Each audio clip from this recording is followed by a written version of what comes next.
Okay, we're recording.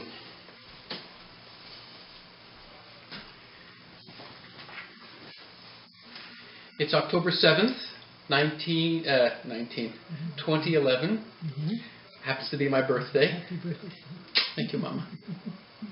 I'm sitting here with my mom, Ruth Riesenbach. She always didn't like Ruthie.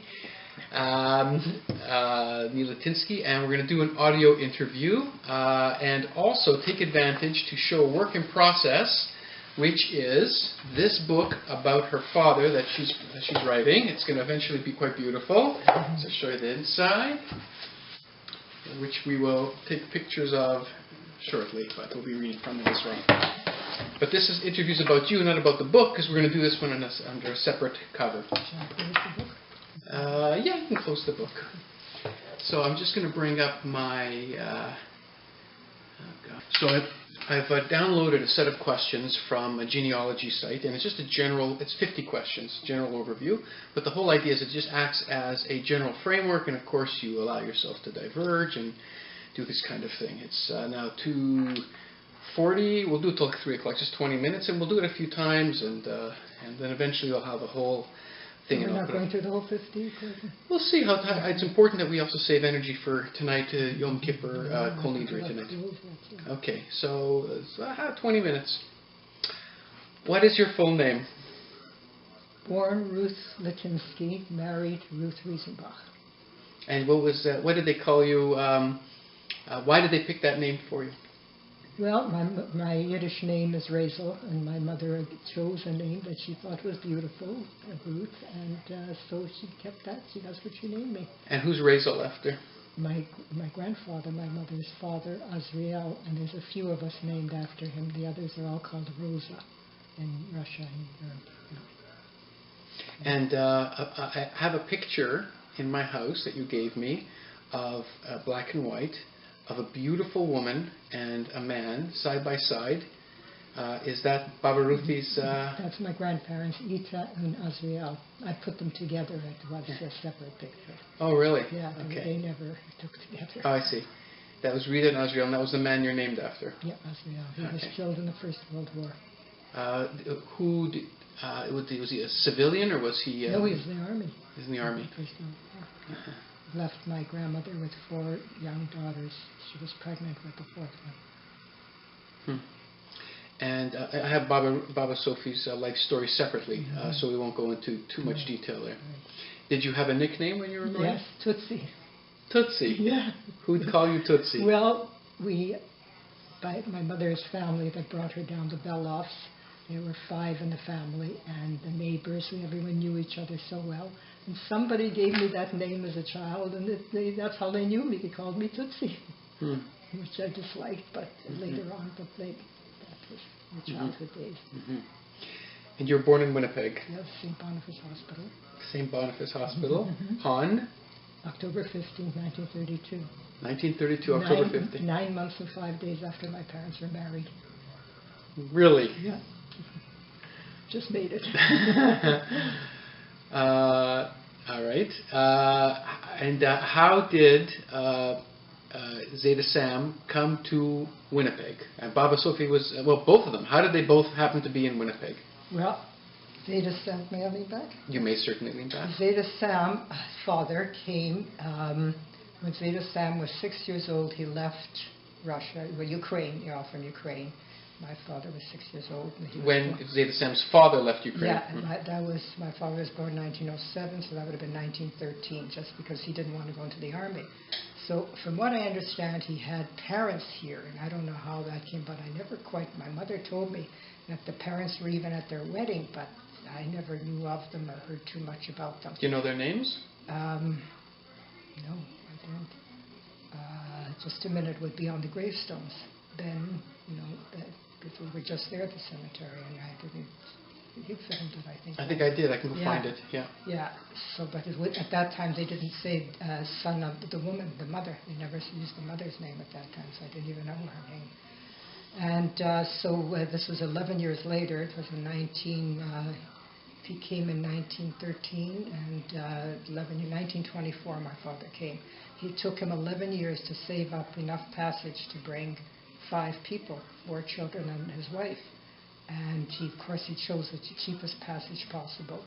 And they came through Sherbrooke, France, and the ship went bankrupt for some reason, and they just deposited all the passengers there, and they ended up a month or 2 in Sherbrooke, and there was no way to get out, and they had to wire him to send more money. I guess somehow he did, and they finally got to Winnipeg.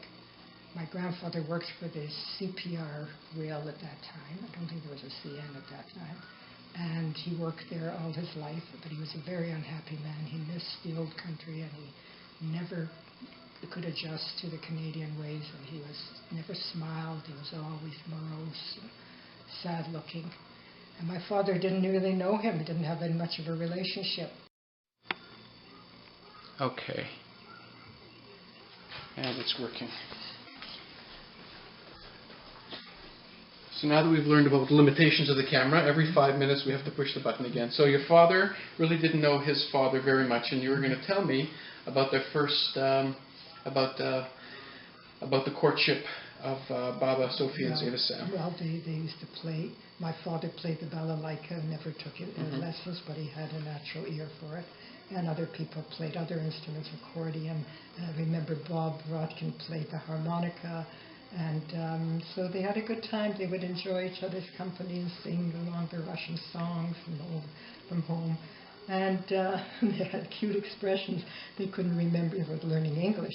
So they called boroughs Boroughlevin, and Manitoba, Manitoba, so they could relate to the Yiddish language. And so then eventually they decided to get married. And my father. I think we may have missed your grandmother's story. So just tell it about Vera in a nutshell. Oh yeah, well, her older sister's name was Vera, and the Auntie Sonia sent with the Uncle Aaron sent papers to Russia to bring a niece, and that was the oldest one, Vera. By that time, she was over 17, married, and expecting her first child, so she couldn't go already. So my mother took the papers in her stead and went in the name of her sister. But she was very adventurous and fearless, and she had no clue where she was going and to whom. She never met them, but she was ready to do this, and with the hope of eventually bringing her mother and sisters to Canada. So she came, and I remember her telling me her first impressions, because my Auntie Sonia was a tall, beautiful woman, and Uncle Aaron was a short, little, dark-haired man. As a matter of fact, the stories I heard is she didn't want to marry him because she was in love with someone else. That was one of the stories. And of course, in those days, the father made the match, shidduch, and she was literally dragged to the altar. She had no choice. She had to marry him. So she came to Canada with 2 children already, Dave and Mary. And my mother came into that home. By that time, she had 3 other children, and Rita being the youngest. So my mother adored Rita, was like her pet. And she used to go with the carriage and walk around with Rita. And I remember my grandmother saying that she has a child of her own, which was not true. She was a bit of a stretcher, Baba Sophie. Well, no, Baba Pesci. Yeah, Baba Pesci. Yeah. Okay. Anyway, finally she found out the facts, and they got married a cold January night day. My mother had been saving up money from her factory work to bring her family, and my Uncle Aaron was in the cap factory business. And caps, hats, and he wasn't doing well. Business was very bad, and he supposedly lent the money from my mother, never paid it back, and that's how they made the wedding, because he cleaned her out, and of course it was bit of a resentment, although she never threw it up, of course, but she told me about this. And so it was almost impossible for her to bring her family. And so this was 1932, and as the years stretched on, and I was born, and things were very hard, Depression years to make a living. And then in 1939, the war broke out, and of course that ended her dream. And she lost touch with them because she'd been corresponding all that time. And very impossibly and miraculously, sometime in the 40s, I remember the date, she suddenly got word that they all survived the war. And then, of course, it was her dream to go visit them because it was already impossible for her to bring them. And in 1959, she was one of the early ones to go from Winnipeg anyway to go visit her mother and sisters. And she went again in the 60s. By that time, her mother had passed away. So we're going to do Bob and Sophie's story separate, so I'm going to come back to you. Yeah. So let me just push the button here, and we'll start on you. Make sure we don't go over our 5 minutes, because it's not nice to have to repeat. 8, 7, perfect. Okay. So, you were born October 15th. 1932, and then, as I say, they were living with my dad's parents in this house on Magnus Avenue, and there was their son Bill and their daughter Molly, and Reva was already married, the older sister, who lived down the street in the house, and my grandparents and us, and of course one bathroom, and it was hard, but that's how people lived. Anyway, eventually they were able to move into the suite over this grocery store on Aberdeen Avenue, right close to Salter, across from the old Parrott School on Aberdeen. And when I was a little girl, I used to see the kids in the playground, and I would wander over there with my diaper. and then when they go back, recess time to come back in, I would follow them. And the teacher sent me home and said, "Go tell your mother to change your diaper." So I would go in there, tell my mother to change my diaper, and I'd come back, but they wouldn't let me in. I was very much wanted to be with the kids. Eventually, when I turned 5, they let me come in as a kindergarten student. And so what language were you speaking in the house? Yiddish. I didn't speak English till I was 6 years old. Yeah, Yiddish was our language. And so I grew up in the Yiddish atmosphere, loving the school and everything. And they used to have concerts, and all the kids would be involved. And my mother would, because she knew how to sew, she would make costumes for practically everyone, including me. And it was, a very simple life, We had a little band, and you played tambourine or glockenspiel or some other little instrument, And then we had this little orchestra, and the teacher, I'll never forget her, a very beautiful woman, Miss Miller, I'll never forget her. She married later on, and she would play the piano, and we'd sing. And then later on, I remember they had a sewing class. You'd learn to embroider, and we'd sit and embroider. I mean, those were the things that kids did, girls, in those days. Did you experience any anti-Semitism? Well, I was going to Parrott School, I think, up to grade 1, and then I went to the William White School, which was an all-girls school, but they allowed boys up to grade 3. And by that time, we were moving around a lot because we lived in 2 rooms in this first suite. And then, nobody was building anything, so you just kept moving around from one place. And each time we moved, there was a problem with infestation of cockroaches, bed bugs, mice. So we moved into one place, last a month or 2, and then we'd have to move again, find another place. And of course, there weren't trucks, moving trucks. You had to go by horse and wagon. My parents' furniture, which they bought in the first place, and which I still have, was moved around, and of course it gets a little banged up. And I remember the little wheels on the furniture, and it would be wheeled into this cart and then moved to the new place. I was very adjustable. I loved moving to new places because I always meet new girlfriends or new surroundings. And finally, we ended up on Manitoba Avenue. Remember, it was a fourplex. And the owner's name was Wozny. Remember that? W-O-S-N-Y. And there was a family from Russia living downstairs. There was one bathroom. So there was 6-plex, I think it was, like 3-story. Everybody shared the same bathroom. How many people? There was some, like the downstairs. The basement was the other family, the Russian family. They had a son, Peter, and I think another child.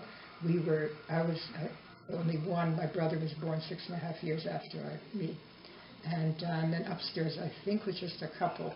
Anyway, somehow they had their routine of who would get the washing, to wash in the bathtub, of course, to scrub the clothes and hang them out on lines. And then you would, when you took a bath, you saved the bath water to wash the floors. And, people were very economical. And then, of course, the war years was a very hard time. The people were rationed. I remember couldn't get salmon and butter and sugar and all that stuff.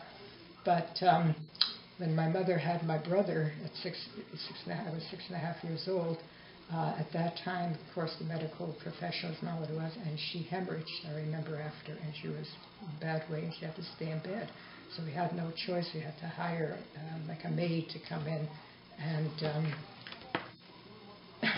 Hold that thought. I know. Sorry, but I'm just keeping in mind. I don't want to lose anything. sure. 14. All coming back to me, Ron. Of course. They never leave. They all, everybody. Of course. Why not? We're going to do this more than once. Because it's not the same thing, Ron. Mm-hmm. So on Manitoba Avenue, I guess I slept on the couch. My parents had my brother in the crib, and eventually my mother got better. I remember this maid that we had for some reason. I remember this silly thing. And salmon was such a rarity that when my mother opened a can of salmon, she would lick the inside till there was nothing left because, it was such a delicacy. And I don't really know what else went on there. I remember I used to get sick a lot of flus. Of course, hygiene was not the greatest, and I would pick up germs all the time. My mother was always cold, so she always overdressed me in the winter, and I was always perspiring, and so I guess that didn't help either. And the way you cured it, your cure was you would take these hot plates and put a tin, like a big honey tin, and you'd fill it with menthol, with what, and you'd let the steam come up, and then you'd cover up your head, your whole body with this sheet, and you'd breathe this in, and you'd sweat, and that's how you got rid of a cold. And Vicks, of course. Now I know it's bad for you. They rub the Vicks on your chest and on your back, and I'd get a lot of that. I remember being, off from school many times that way. And then when the weather was better, I would walk with my brother in the carriage. I remember a big carriage with a big cover on it. And I remember there was a few Ukrainian girls or Russian girls down the street, and they, grew up in a very anti-Semitic home. And, they'd often, yell at us in anti-Semitic slurs. And there was this one Jewish girl who was in that group. I remember her, Tammy. She was like a wild, she'd been like a real, how else should I say, terrorist, almost wild girl. And I remember this vividly. They were cementing somewhere, a sidewalk or something. She took the cement and made a ball and threw it at the carriage, and some of it went into my brother's eyes. And I remember my mother having to rush with him to the children's hospital, which was on Main in Aberdeen, where it's the Ukrainian nursing home now, and to wash it out. I remember that, and I used to hate this girl. And she used to sort of terrorize a lot of kids on the street. Tammy Steinman, and it was her brother who became the famous comedian, Steinman. No? Yeah. Her father they called the rabbi, this religious man. I remember them down the street. And we had fun as a child playing till all hours of the night in the summer because it was so safe. Who would ever think of danger of anything? We'd run around with skipping ropes and who remembered? Anyway, you kind of made your own fun. And remember everybody sitting out on the stoop in the summer because, we had no air conditioning or fans. My father sending me with a nickel to the store to buy a 7-Up and an ice cream cone occasionally, And a penny was so dear. If I got a penny, you could buy 10 candies for a penny. And I remember there was one storekeeper, his name was Fink, and he loved girls very much. If you came in and you bought 10 pennies, if you let him give you a feel, he would give you a few extra candies. Yeah, the memories that come back to you. It was a known fact. So what? They gave you a little kvetch on your chest. What did we have then? We didn't even have breasts yet. But he's a pedophile, Mom. Yeah, that's I know. What he is. But he was a married Jewish man. Oh, that's a nice pedophile. Yeah, he was harmless otherwise. I don't think so. As far as I know. Yeah. Who knows what else went on. So, and I went to the William White School. I used to walk there every day, winter and summer, come home for lunch. And the teachers were all spinsters because they didn't allow married women to be teachers. They were all anti-Semitic. They hated the Jewish kids, especially the ones who went to Jewish school because we carried our Jewishness on our sleeves. And there were a lot of Gentiles, you just felt the enemy. We used to play baseball during recess. And the principal was Miss Garland. I remember her, and I would often get into trouble, end up in the hall because I used to talk in class. And a few times I was sent to the office. I remember that. And up to grade 3, the boys were there, and then after that, it was all girls. And Susie was in my class, and she was always a little brighter than me, and there was like 2 grade 4s or 3s at that time, the higher and the lower, and she got into the higher, and I had to stay in the lower, and I remember how upset I was. But eventually we got into the same class, and then we went on to... Okay, continue. We went on to... It was elementary. I remember grade 5 already. I remember the teachers, they were not, as I say, I was always asking questions. I was not a favorite. And then, of course, monitors were such special, There was one girl in our class named Adeline, whose father was a shoemaker, and he was very neat, clean, and she was so perfect in her penmanship, and she was teacher's pet. And she'd always got very good marks, I remember. And I always felt so envious that I could never be a monitor or a patrol. They never picked me for that, So I didn't really have a very happy school life, But we went on, and then we went to parrot school for a night school, and that was a little happier, except we had boys in our class then, and they would tease me. I'd start developing at a very young age. By 10 and a half, I had to wear a bra, and I was menstruating, started to menstruate. And I remember the girls, always a year or so older, they knew it, but they would tell us, in the bathrooms, they would tell us, so I had an idea what it was all about. And mothers never told you about it. But do you want to hear all the stories, Mom? Of course we do, but I want you, okay, this is going to be the last take, okay. So you've got 2 more minutes. Okay, so I remember when I was at menstruating, my mother, was very frugal. She didn't buy, they had pads already at that time. So she would use schmatzes. She used it for herself too, and then you would wash them out and reuse them. So I remember using schmatzes with a pin to your panties. And then one of my mother's friends who had sons was so envious of not having a daughter. And I remember her scolding my mother why she didn't give me, real Tampax, not Tampax, we knew about that, Codex or Modus, but I didn't advance to that till much later when I could afford to buy it myself. So that's also one of the memories.